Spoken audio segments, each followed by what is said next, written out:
today. We have Devin Miller to come give a little speech on the importance of it, and have time to go over to the downtown room as well.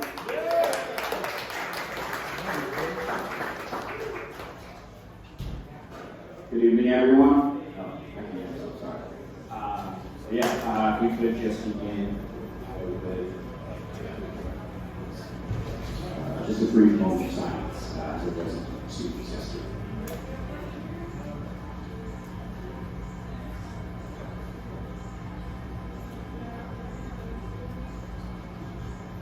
Thank you. So this tour is about bringing together Black folks and signifying Black joy. But this also happened to fall on Indigenous Peoples Day, which we had showed yesterday. And as someone who shares Black and Indigenous blood from the land of Columbia, I have to recognize the struggles of Black, Brown, Indigenous, and all peoples of color on this planet are intertwined. Everyone needs to recognize that. I'm dedicating this to Indigenous peoples all over this land and the world who continue to be oppressed and persecuted to this day by violent and greedy settlers. I like to call it a few by name as they are pertinent to this tour and this area. The Muscogee and Cherokee people of Atlanta, shout out to Playtime. The Ojibwe people of Chicago, shout out to Buggin. The Wampanoag people from my home state of Massachusetts, shout out to Move. And the Tonga people of Los Angeles, shout out to Duluth. And the Ohlone people of the Bay Area, who are Troopers 106.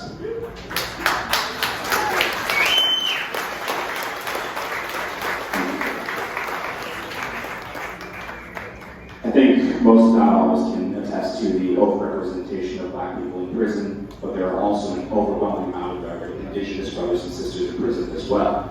And the number could honestly be larger as they are often represented as an other. An erasure in and of itself, even to be not even recognized on their own lands. So I'd like to share a poem for those of us who have lost loved ones to state-sponsored violence and the so-called justice system of this country, and anyone who has a loved one that is currently incarcerated or in prison. The poem is called Knock Knock, and it's by a gentleman named David Gabe. As a boy, I shared the game with my father. Played it every morning until I was 3.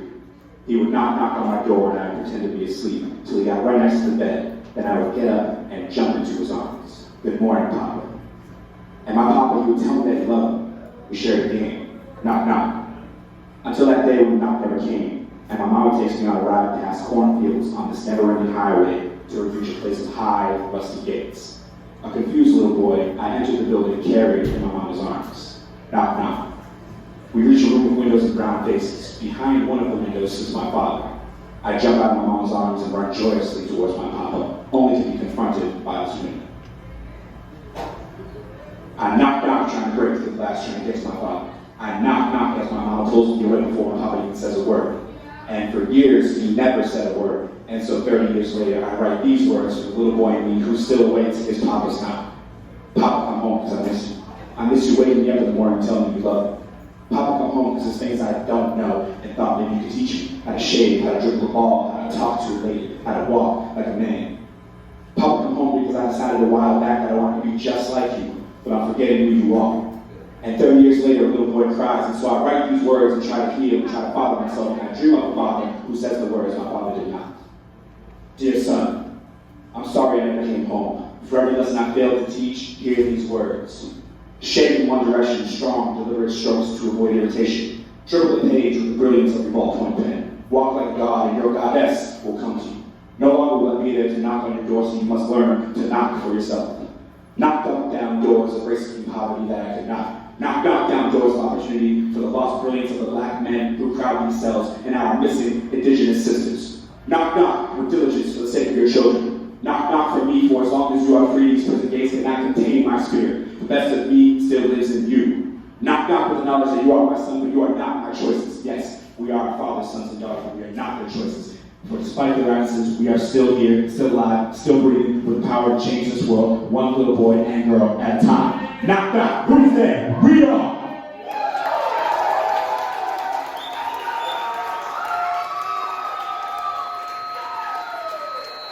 Thank you. Now I'd like to bring to the stage move.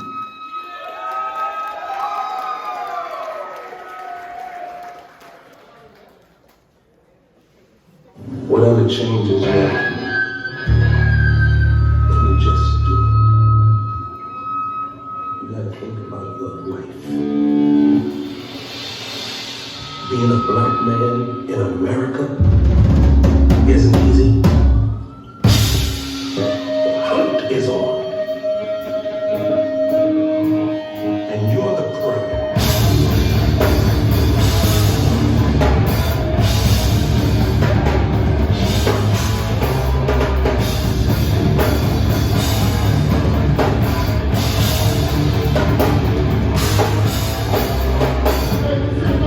Every person in this room, every person, every proud person.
Part 2, a little hardcore celebration of black people and black life and the importance of reclaiming our space, reclaiming our time, and ensuring that we carve out a place in which we can come be our full selves within this hardcore community. And what happens when you do that?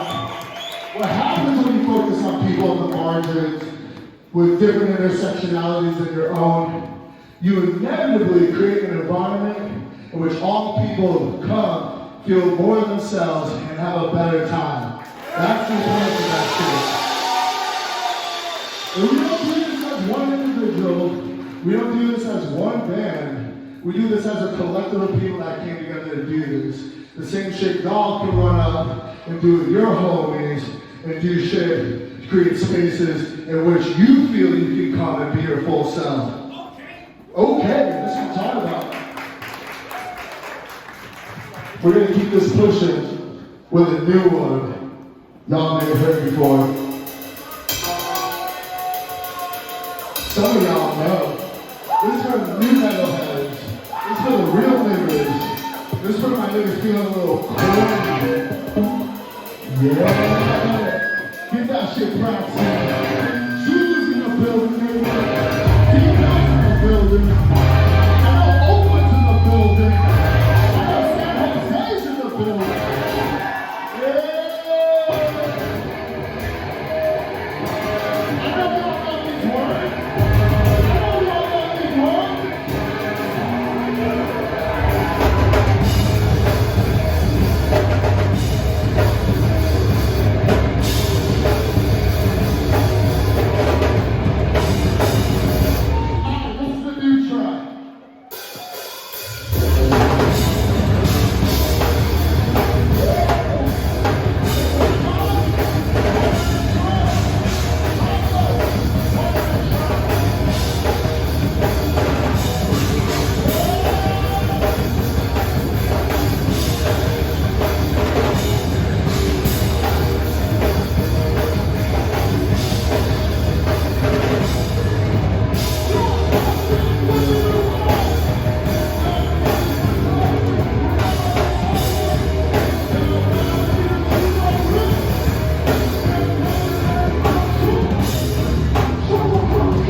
far for letting us do this here. But I want to talk some real shit, the importance of Indigenous Peoples Day yesterday and forever, really. And why we need to normalize an Indigenous Peoples Day. We need to normalize the celebration of Indigenous people. And we sometimes even bring an international lens as well to what Indigenous people are. From Indigenous people that fight for their land in the continent of Africa, from Afrikaans, from apartheid South Africa, from the Western imperialism powers, from the people of Palestine that fight back for their land, from the Zion state of Israel, and from the people right here in this colonized land of America that have stood up against genocide and continue to fight for land back every fucking day. You gotta think to yourself, what can I do to help support these movements from BDS to land back to free political prisoners like Leonard Peltier? Think about the actions you can take to continue this fight for freedom for all of us. And understand the importance that these people have always shown, that militancy, that righteous unrest is a necessity in our fight for liberation and for our fight for freedom. And check yourself if you think that shit will come peacefully, because it's fucking not. And this song's exactly about that.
Hey, this is the last track. Yeah, nigga. Last song. And who knows when we'll be back next, so do what you gotta do. This one's called Freedom Dream.